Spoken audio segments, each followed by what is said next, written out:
and welcome to GameFed, where no gamer is left behind. I'm Voiceless Echo, and this week, get out the box of tissues, because we're looking at the top 10 games that made us cry. Now, this list is compiled from all of the GameFed group, so let's jump into it. But first of all, a massive spoiler alert for this video, as we will be looking at some major plot points in these games. For the list of games that we will be spoiling, please look in the description below. Number 10, Mass Effect. Number 10, Mass Effect 3, the third installment of the series and completing the story of Commander Shepard. So already this game is pulling at our heartstrings, saying goodbye to all the characters we've grown to love over the three games, but there are also several storylines that will make you cry out loud. Tal's suicide, Grunt jumping into the canyon, and finally the ship arriving. You think it's all over, just to make 3 choices which are devastating.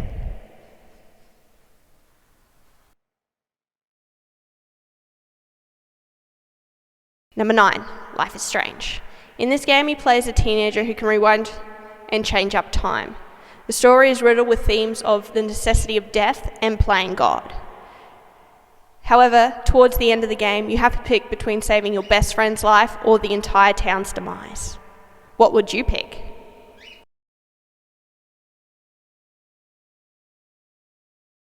Firewatch. Firewatch starts off with an emotional punch to the gut and lets you know there is still a few more in store from where that came from. It's set in the 1980s. It casts the player as Henry, a 40-something guy from Colorado looking to temporarily escape his past. What begins as a relaxing, somewhat boring start, it soon turns sinister. Number 7, Heavy Rain. You pretty much feel like shit for the entirety of this game, but it's all enthralling. You can not pull your way, although it's really enthralling, and you can't pull yourself away from the mystery that the game tangles and weaves for you.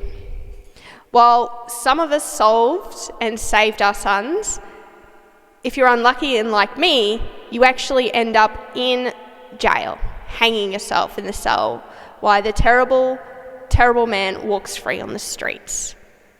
You can understand why this game would make you cry. Number 6, Gone Home. Coming home after a semester abroad, you find your parents and little sister mysteriously gone when they should be waiting for you. It's not that you just feel alone throughout this game, that there's no other people, and you're sort of suspecting jump scares all along the way like a horror game. It's actually the little pieces you uncover about the people who have gone missing in the town. Some of them might be your father was being abused by his uncle, a wife in a neighbouring house is considering cheating on her husband, or your sister's having trouble breaking up with her ex. They're all little pieces that just tingle in front of you and just make you think and wonder why. Number 5, The Beginner's Guide. It's described as a story of a person struggling to deal with something they cannot understand. Now, this is the only game on this entire list that I'm not going to tell you much about, because I'm just going to say go play it. I cannot describe how it made me feel in words.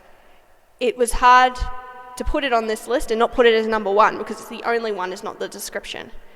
Just go play it. You won't be sorry, I swear. Number 4, The Last of Us. Joel's daughter's death.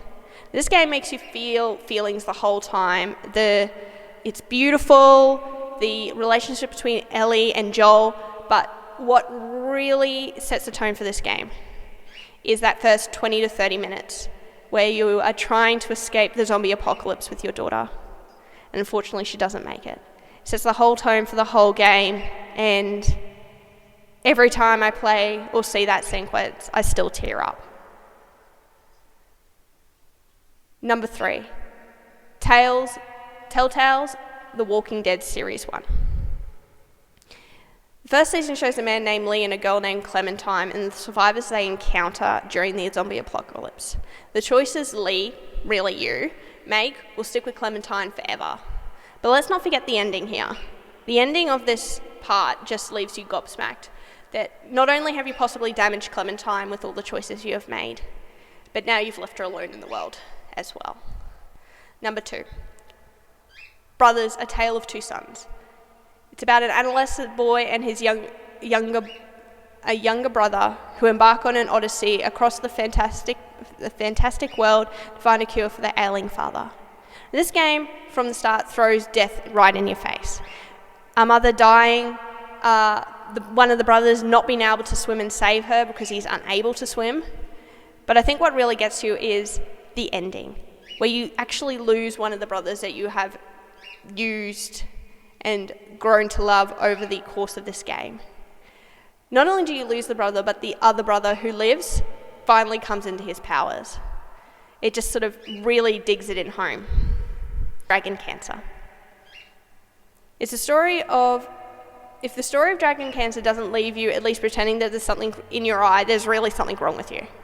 Is of raising a son with a terminal illness, and it's purely just depressing. It tries to drag it away with its art style and making it feel a little bit less surreal, and fills you with a little bit of hope that at the end of the game you're going to get that happy ending.